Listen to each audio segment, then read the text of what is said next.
Christ. We say outrageous things. The outrageous things that we say, I am not talking about the things that we say in our sin. I am not talking about the outrageous things that we say when we lose our temper, fly off the handle, or when we're tired or sick, and later we regret the outrageous things that we said. I am not talking about those things. When I talk about the outrageous things that we say, I am talking about the outrageous things that we say when we confess our faith. When we confess our faith, we say outrageous things. We say that Jesus from Nazareth rose from the dead. That's outrageous. We agree with others who say that he died. There are only a few people who deny that he died. Most people agree that he died, and we agree with them. We agree that he was crucified. We agree that he died. We agree that Joseph of Arimathea laid our Lord in Joseph's own tomb. We agree that the Lord was buried, and then we say the outrageous thing. We say he rose from the dead. Think of it. Think of the resurrection. Our Lord dies on a Friday afternoon. He rises on a Sunday morning. That means the neurons in his brain must resume firing again. That means that all of the blood that he lost must be restored and reliquefied again. His heart resumes beating again. His lungs resume respirating again. The flesh and muscle that had been taken from him in the beatings and in the crucifixion are restored to him. He regains his muscle tone and he leaves the tomb. That's outrageous. And we say it. And on the basis of that outrageous thing that we say other outrageous things. We say that because Jesus from Nazareth is risen from the dead, every claim that Jesus of Nazareth made ought to be taken seriously. We say that all of his words should be taken seriously. And the most outrageous claim that Jesus from Nazareth made was that he himself was God. He walked on water. He commanded the wind and the sea, and the wind and the sea obeyed him. He changed water into wine. He did these divine things to show his apostles his divinity, to show them his glory, to show them he was God. He himself said of himself repeatedly over and over again, I am. He tells the Jews before Abraham was, I am. He therefore claims to be the God who spoke to Moses, the God who redeemed Israel out of Egypt, the God who made the heavens and the God who made the earth. And Jesus is always that God. That's another outrageous thing. That from the time of his conception until the present time, Jesus remains God. Even while he is an infant in the manger, he is God on high. Even while he grows in wisdom and in stature and favor with God and man, he is God on high. It's outrageous. We claim that God was subject to tired. We claim that God was subject to hunger. We claim that God was subject to temptation. All of these things that God should not be subject to, we claim that he was subject to them all. And then the most outrageous thing of them all, we say that God died. When hard pressed as to where this Jesus is, whom we say is risen from the dead, we make even more outrageous claims. We claim that he ascended into heaven. The apostles saw him bodily rise off of the ground, and a cloud hid him from their sight. We furthermore claim that he is sitting at the right hand of the Father. We say that he reigns over human history and over every power, principality, and authority in heaven and on earth. He commands them all. These are outrageous things. And on the basis of all of these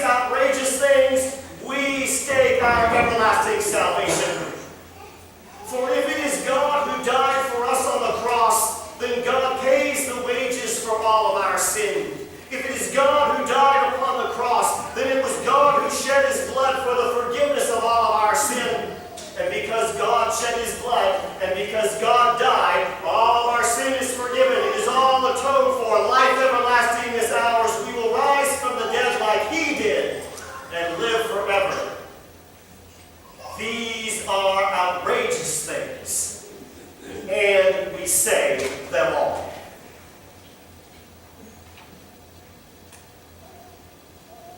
Now, a few of the unbelievers out there know that if you're going to target us for the outrageous things that we say, you should target the resurrection of Jesus from the dead.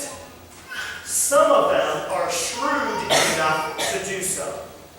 They know that if they target our outrageous claim that Jesus rose from the dead, that our entire faith will come unraveled.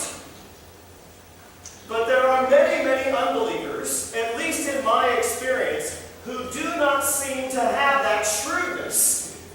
I have even seen unbelievers on television look surprised when they realize that the denial of the resurrection of Jesus from the dead unravels the entire Christian faith. Most of the unbelievers, in my experience, go after the little stuff. Stuff like this. There's no way that a snake can talk to Eve in the garden. There's no way that Balaam's donkey could have talked to Balaam.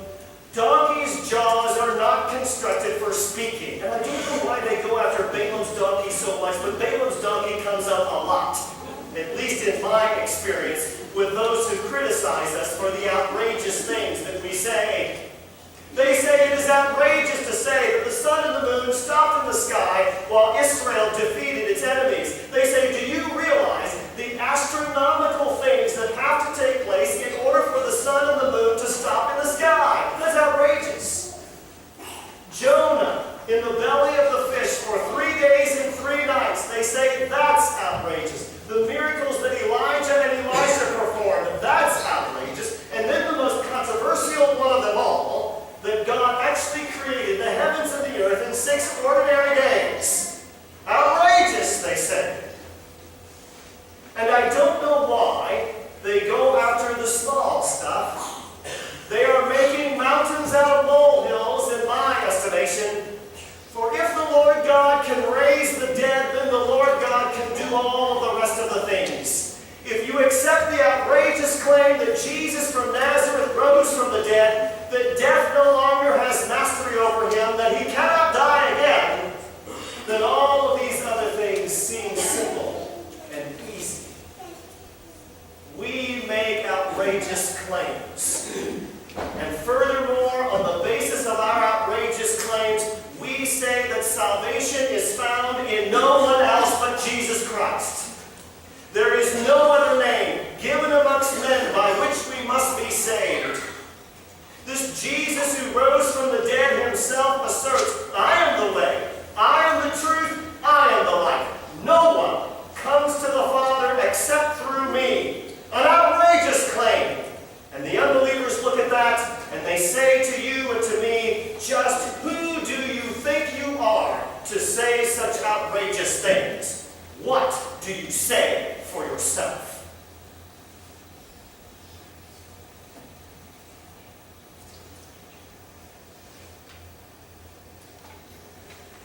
We have gotten used to baptism.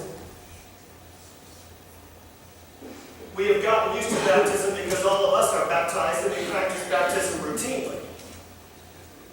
And because we have gotten used to baptism, when we read about John the Baptist baptizing people in the River Jordan, that seems routine to us.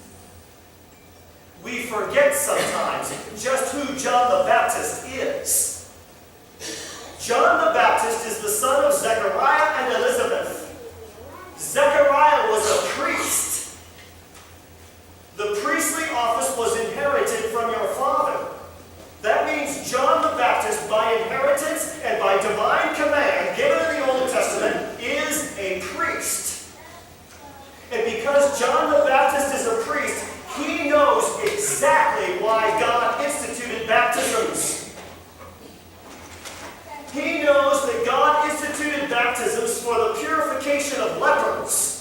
so that they could return to the community of Israel and worship God in his presence at the temple. He knows that God instituted baptisms for the purification of the unclean, so that the unclean would be purified and be able to stand and worship God in God's presence at the temple.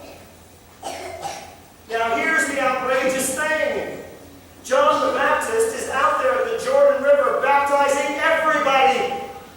He baptizes all people who come unto him. And by baptizing everybody, he is saying everybody is lepers. Everybody is unclean. They all need the purification of repentance for the forgiveness of sins in order to stand in the presence of the holy God and worship him.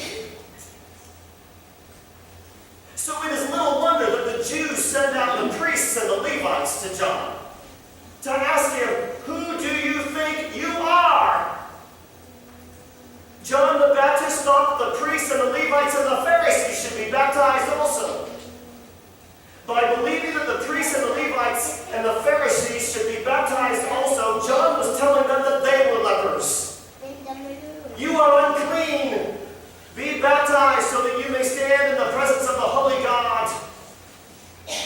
And the priests and the Levites and the Pharisees thought to themselves, "How dare you say that? Who do you think you are? What do you say for yourself?" John the Baptist said, "I am not the Christ."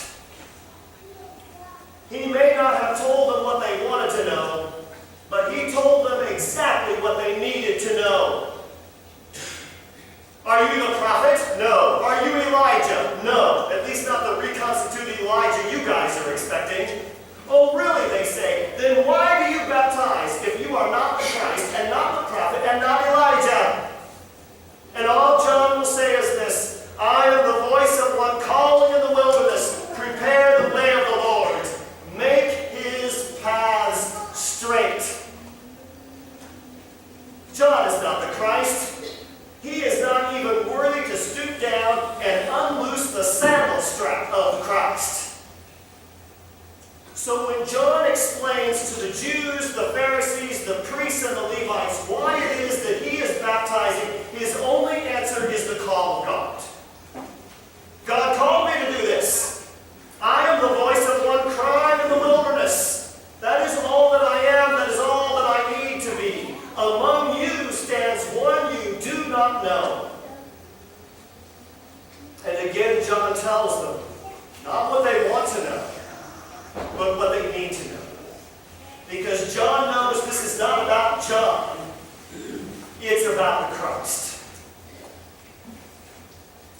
And so it is with you. When the unbelievers ask you, "Who do you think you are to say such outrageous things?" you need not appeal to your own righteousness and person. You and I confess along with John the Baptist, "I am not the Christ." We are not prophets. We are not Elijah. There is nothing inherently special in our persons that we should say the outrageous things of our confession of faith. But you do not need to be anybody special. You don't need to be sinless or more righteous than others. You and I are not the Christ. The only reason that you can say the outrageous things that you say is because God has called you to say them. God has called you with his gospel. He has enlightened you with his gifts. He has sanctified and kept you in the true faith. He calls, gathers, enlightens, and sanctifies the whole Christian church on earth, and he keeps that church with Jesus Christ in the one true faith. You were once not a people, but now you are the people of God. Once you had not been shown mercy, but now you have been shown mercy. You are the chosen people. You are the holy nation. You are the royal priesthood. That is your calling. And because of that calling, you say all of the outrageous things of your confession. And that is what you you would say if you had to confess it before an unbeliever. Always be ready to have an answer for those who shall ask you about the hope that is within you. Because in the final conversation between you, the priesthood, and the unbeliever, it is not about you. It is all about Him. In the name of Jesus.